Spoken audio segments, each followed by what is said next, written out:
மத்தில் கோவில் மணி சத்தம் நிறைந்திருக்க முருகன் என்ற ஒரு சிறுவன் வாழ்ந்தான்.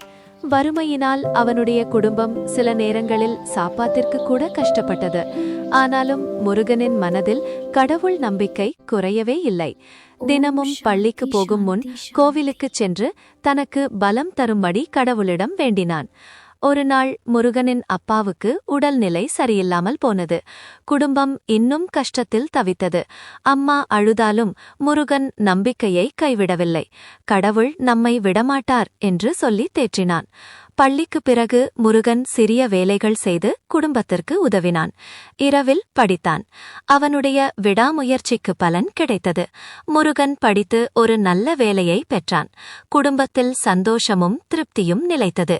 ஒரு நாள் முருகன் தன் குடும்பத்துடன் அதே கோவிலுக்குச் சென்று கடவுளுக்கு நன்றி தெரிவித்தான். நம்பிக்கைதான் கடவுள். நம்பிக்கை வைத்தவன் ஒரு நாளும் தோற்க மாட்டான்.